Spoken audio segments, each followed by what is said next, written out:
Walang bagong kasunduan ng Pilipinas sa China tungkol sa Ayungin Shoal. Yan ang giniit ng mga opisyal ng ating gobyerno taliwas sa pahayag ng Chinese Embassy. Nasa frontline ng balitang yan, si Gio Robles. Pagkatapos lumutang ang umano'y gentleman's agreement ni dating Pangulong Rodrigo Duterte at Chinese President Xi Jinping, may panibagong kasunduan daw ang Pilipinas at China tungkol sa Ayungin Shoal.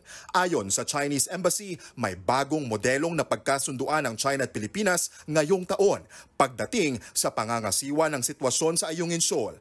Ang Armed Forces of the Philippines Western Command daw ang nakausap nila dyan. Kinumpirma rin umano ng AFP Westcom na inaprubahan ng ilang opisyal ng Pilipinas ang anilay bagong modelo. Kabilang sa mga naturang opisyal ang kalihim ng Defense Department at National Security Advisor na i-record daw ng China ang bawat detalye nito.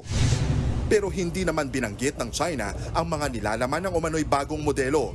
Pero para raw ito maiwasan ng mga hindi pagkakasundo at mapanatili ang kapayapaan sa Ayungin Shoal. Ang mga sinasabi niya ng China, mariing itinanggi ni Defense Secretary Gibo Teodoro. Wala raw kinalaman ang kanyang ahensya sa anumang kasunduan sa China.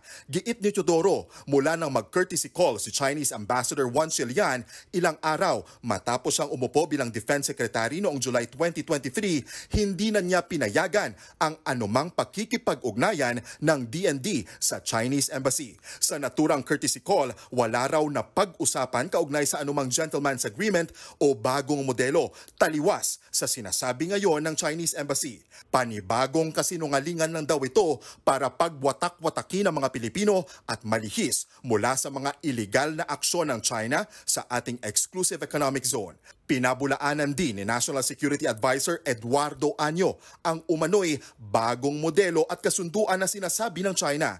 Katawa-tawa at kalokohan lang daw ito. Wala raw siyang nakausap na opisyal ng Chinese Embassy lalo na tungkol sa kasunduan na may kaugnayan sa resupply mission sa Ayungin Shoal. Malinaw daw na ito ay fake news at disinformation. Ito na raw ang huling pagkakataong magsasalita si Año tungkol sa issue. Nilinaw na rin naman daw noon ni Pangulong Bongbong Marcos na walang anumang kasunduan ang kasalukuyang administrasyon sa China. Niwala rin nga raw nabanggit ang dating administrasyon tungkol sa umano'y gentleman's agreement. Wala pa namang pahayag dito ang AFP Westcom. Para naman sa isang maritime law expert, panggagaslight ang ginagawa ng China sa issue sa agawan ng teritoryo. It's an incredible amount of diplomatic gaslighting.